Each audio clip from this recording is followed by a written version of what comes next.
so hype right now. Anything's possible. I'm on mama. I'm on my lady, ma. Anything's possible. Raina J's back with the vengeance.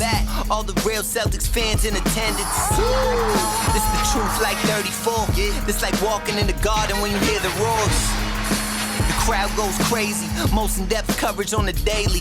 Mainly podcast royalty, the content kings. When you talking about the franchise with 17 rings. Focus like Danny at the deadline. Global but it got a local feel like the red line, the blue line, the green line. Play it in between time. I'ma throw my C's jersey on in the meantime and press play. When the F's done, I can't wait until the next day. Trying to stay in tune with the C's, that's the best way.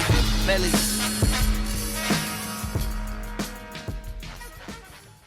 Hey there, welcome back to the Locked On Celtics podcast. Thank you for making the show part of your daily routine. I'm usually here for you Monday through Friday.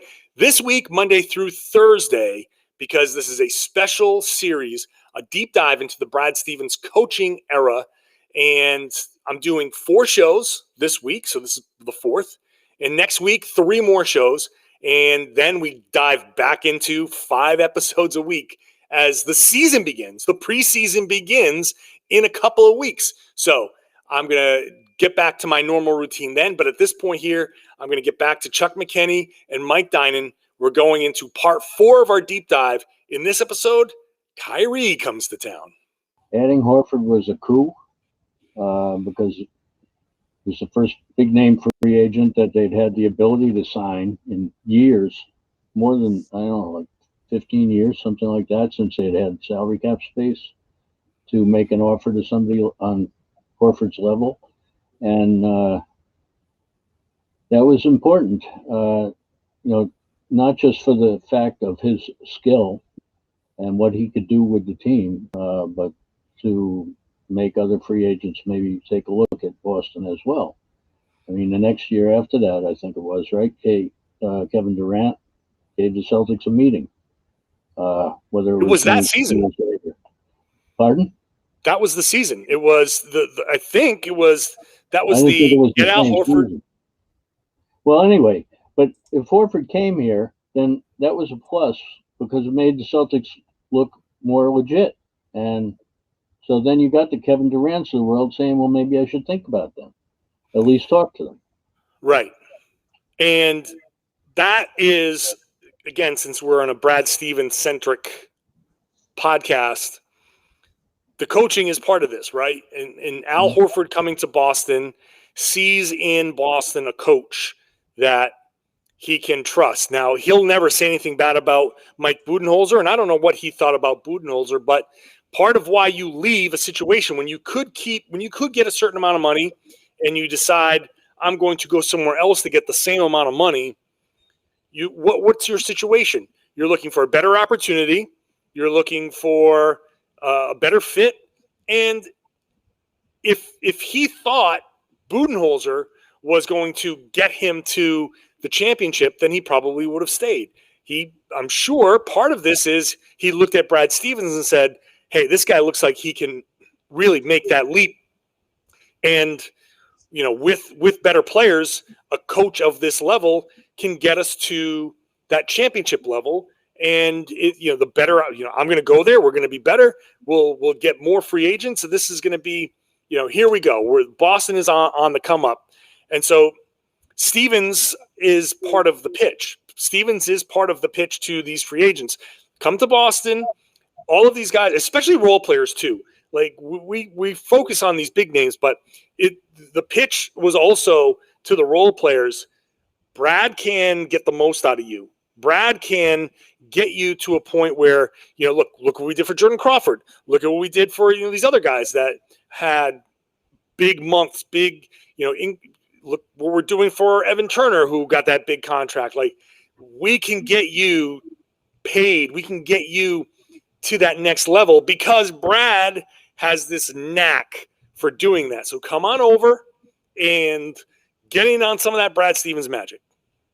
Just don't blow out your hip. We'll get you paid unless you blow out your hip. But then which Isaiah Thomas did. I don't fault them, anybody in that. But it's funny how all this time when Isaiah was having success, what was he making? Like $5 million, $7 million? I mean, he was a bargain for those couple of years. He was playing at, all NBA level, but he was getting paid like, whatever mid-level exception was. It was a huge, huge bargain at the time. But yeah, Evan Turner got paid. Isaiah did not. Shame of it all.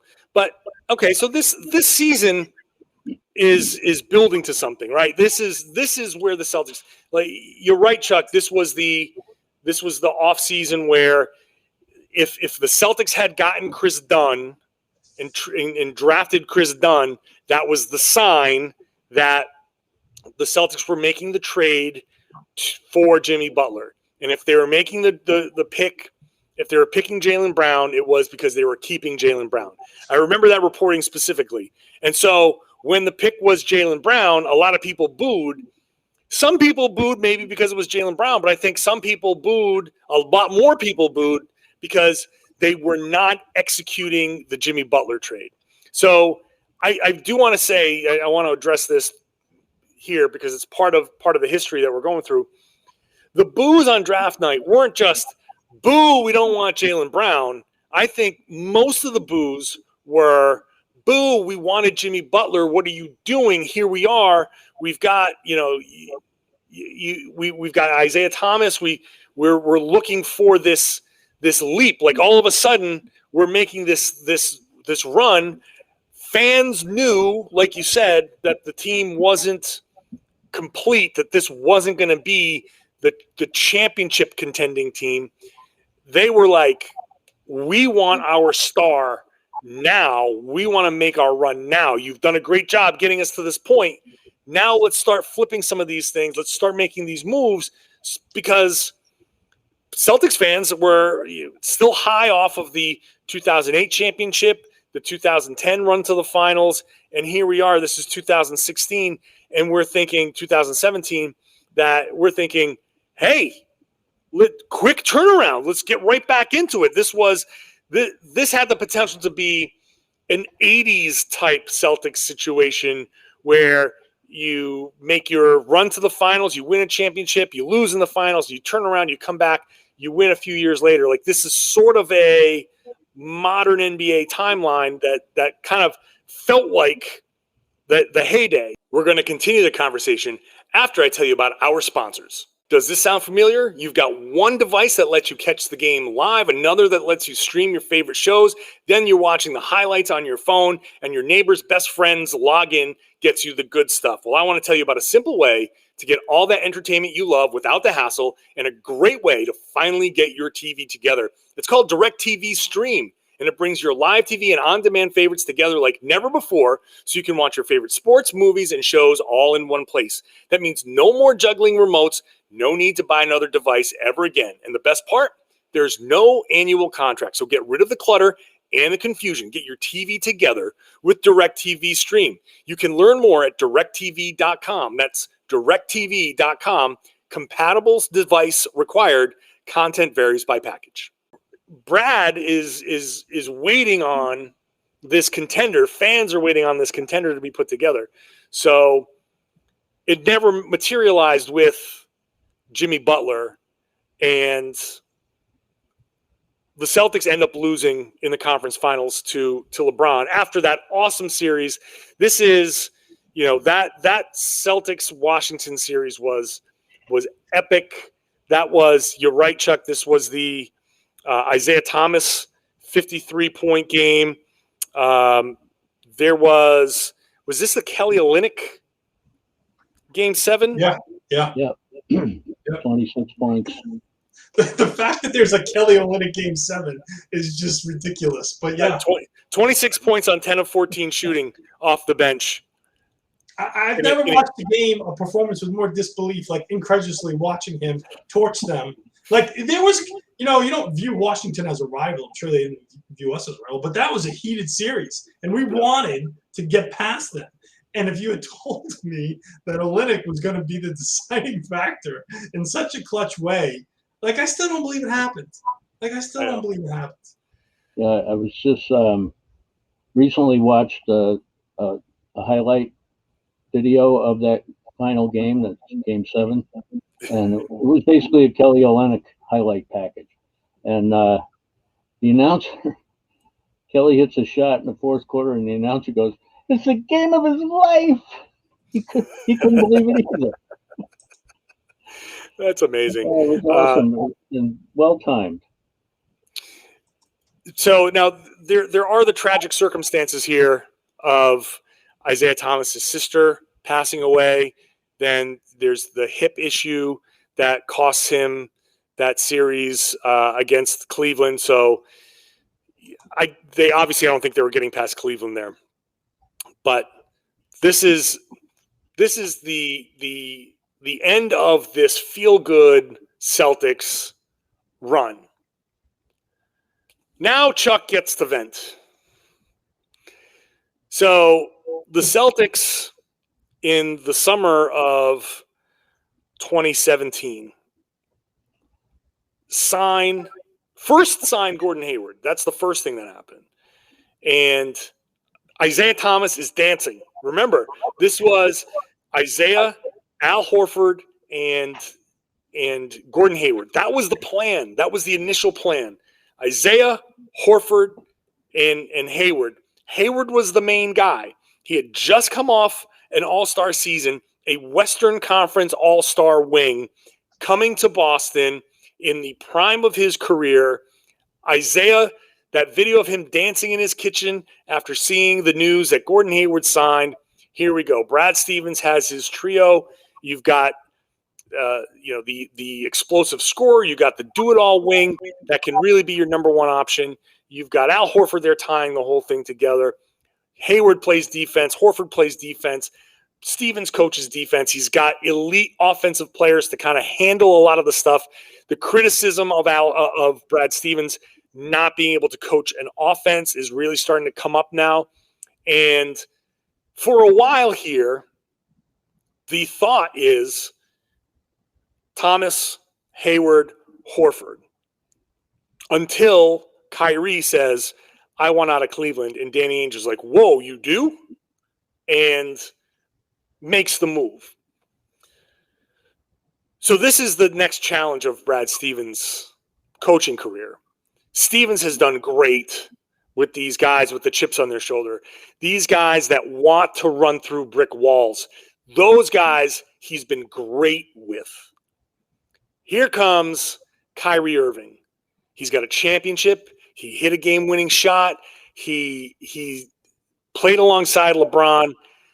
Kyrie knows exactly the formula in his mind. He knows the exact formula to win a title. Now he wants to climb out of the shadow of LeBron James. He wants his own team. Boston comes in. He's cool with it. Then it's Kyrie and Hayward and Horford. And it feels like the Celtics are primed for something here. So let's start with your reactions to, let's start with Mike, the initial Kyrie pairing with Gordon Hayward and all of that whole summer of transactions. Well, I was, of course, thrilled by Hayward signing, but I wasn't happy with the Kyrie trade because, not that I didn't think he was a great player, because he is, but I felt like if you traded for him, you would be helping Cleveland to solve their problem. And I didn't want to do that. I thought, let them figure it out.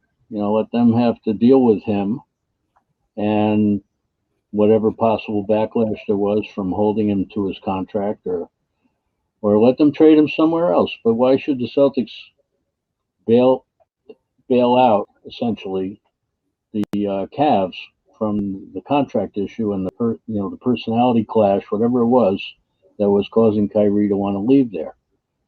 And of course, at the time, I don't think anybody knew. I don't remember knowing that Isaiah's injury was that bad.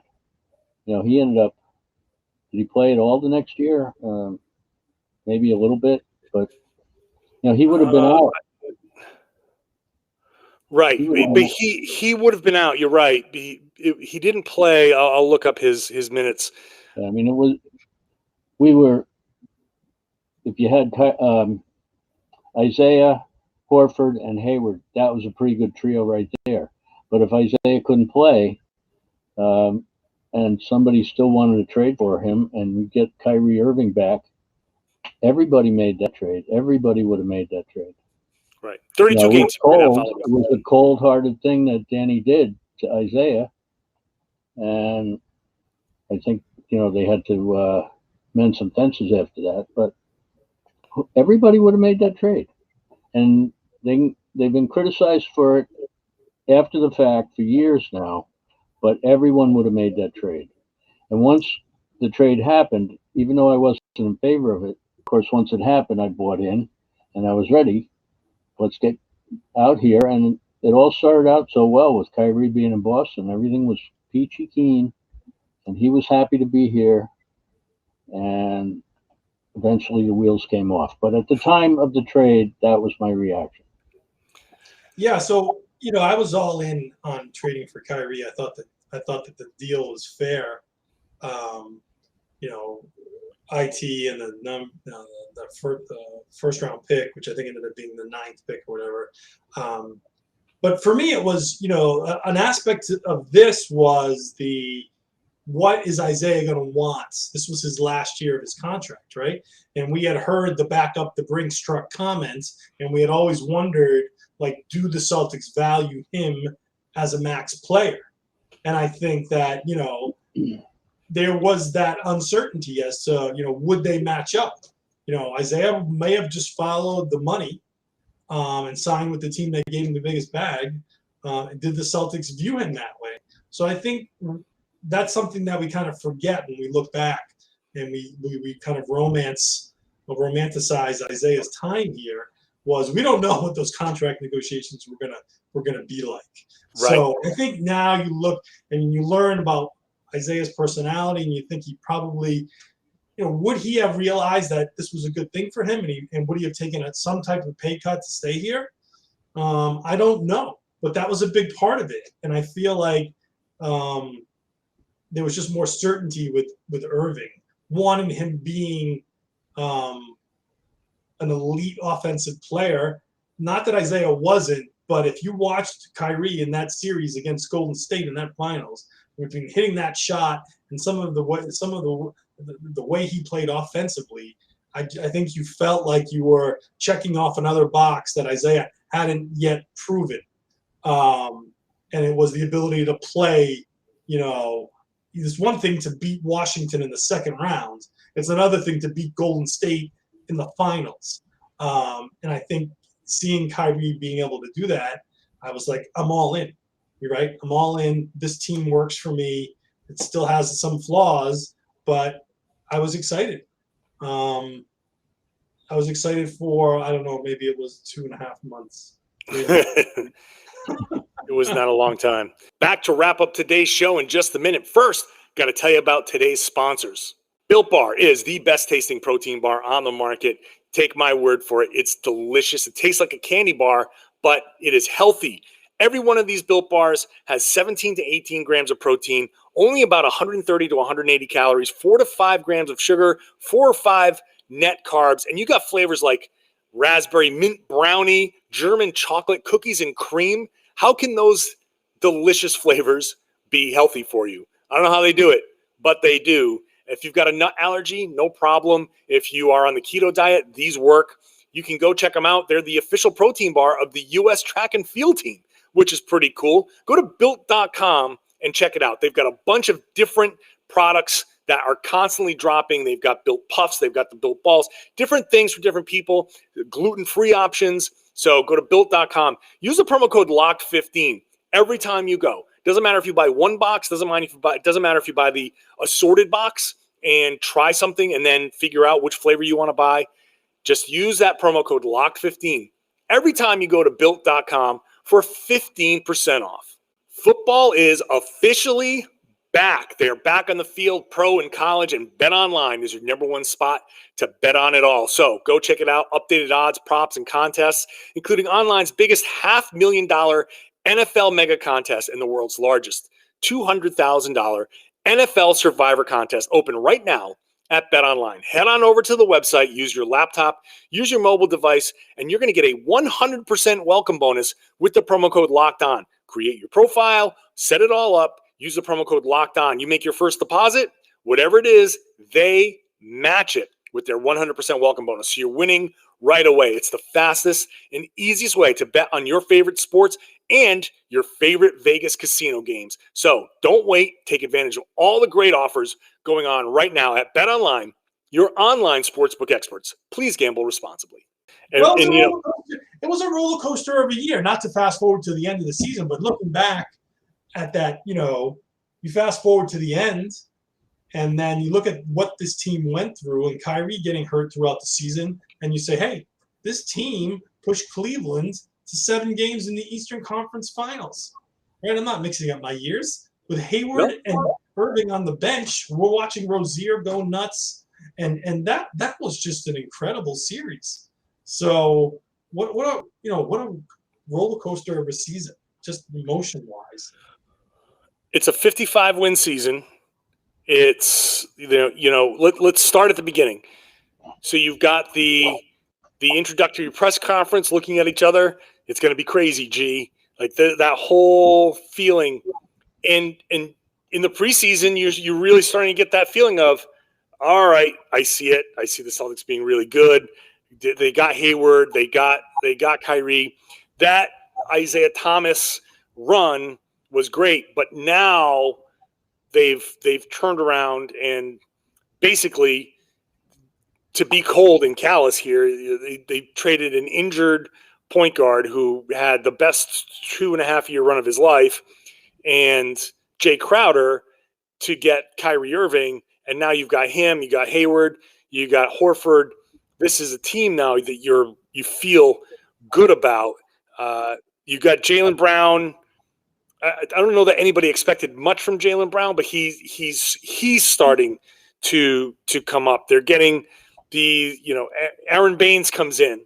The team is starting to show itself. Jason Tatum is a rookie on this team, and it seems like Stevens is managing this well. Like there's the criticism of, well, Stevens doesn't know how to manage superstars, and I think the Kyrie kind of extended run of Kyrie can maybe add that perspective of maybe Brad Stevens just doesn't know what the hell to do with Kyrie Irving, and no one does. And he's so all over the place. There's so many facets to Kyrie, which is fascinating. He's one of the most fascinating people to me because on some levels he's like this amazing person. He actually does amazing things.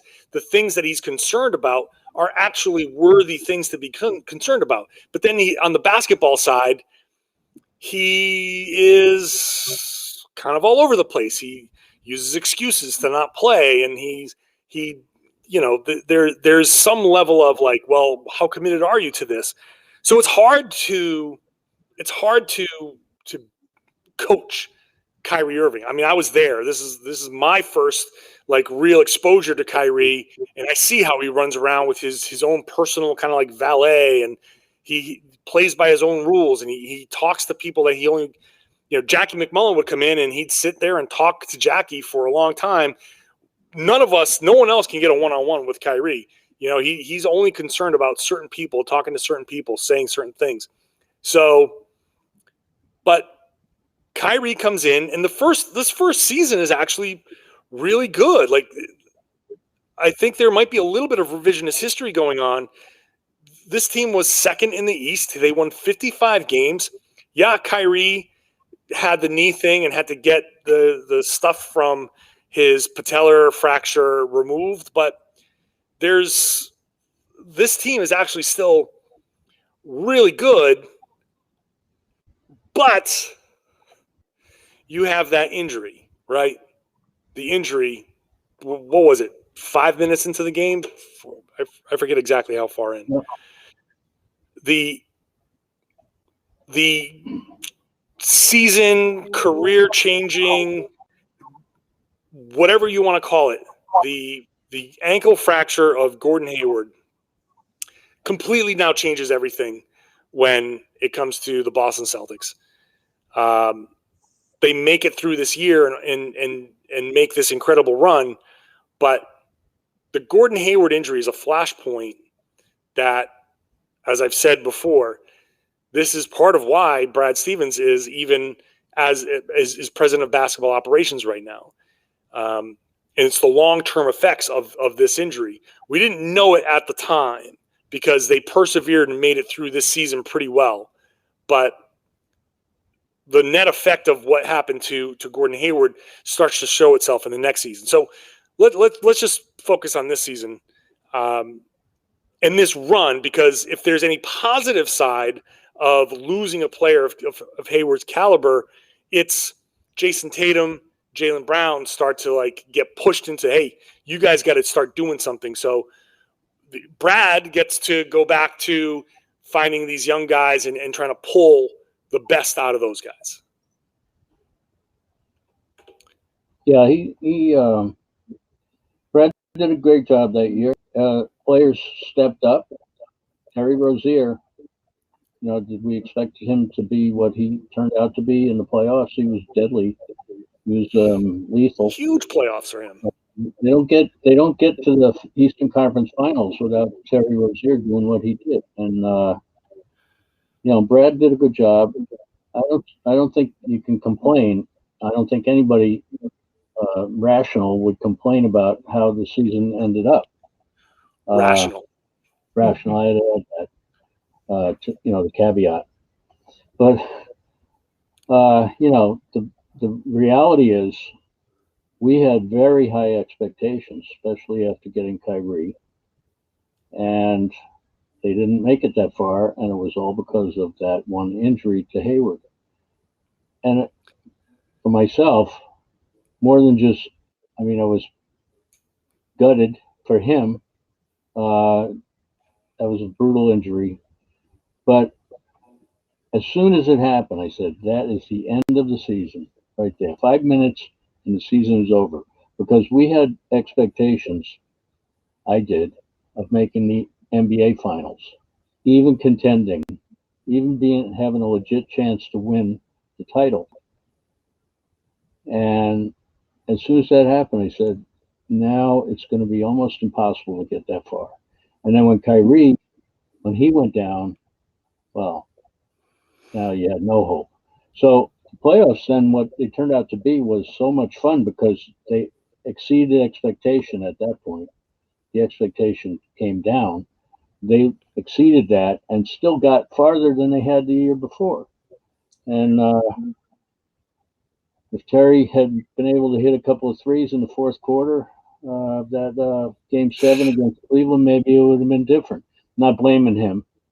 Just saying, he was 0 for 10 for the game from 3. So, that had an effect. And you had the play with Tatum dunking on LeBron. That epic all-time play. That'll be on his highlight reel for his Hall of Fame induction. And not only that, but that particular play, that dunk, brought the Celtics to within 2 points, and there was just a few left.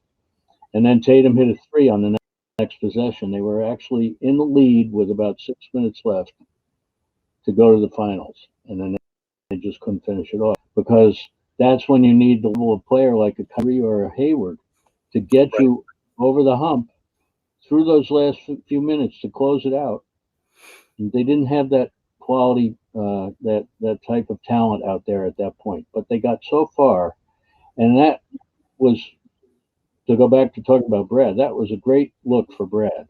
He deserved all the praise that he got, and he did get a lot of praise out of that. Yeah. No, just to say, the pendulum, just going through it and just talking has the pendulum swung, right? Or the high points, when you're like, we are favorites to compete for a title, and then the injury happens, and it's like, oh crap, we're not going to win squat. To, hey, we're having a pretty good regular season, maybe we can make some noise. To, oh shit, now Kyrie's hurt, now we're doing in the playoffs. To, holy shit, we're in Game 7 of the Eastern Conference Finals against LeBron with this kind of like, spunky group. So you're all over the place with a team that kind of takes on two different identities in the course of a season. That's just crazy. It's just wild to think about when you look back. So once again, the Celtics are overachieving, but that's going to change, and that's going to come up in the next episode. Episodes 5, 6, and 7 of our 7-part series next week, Monday, Wednesday, Friday. That's how next week is going to go. So make sure you're subscribed as we continue this deep dive into the Brad Stevens coaching era. Subscribe if you're listening on a podcast. Subscribe if you like to watch on YouTube. Just please do so and share the podcast. Tell your friends that they should be listening to the Locked On Celtics podcast here on the Locked On Podcast Network.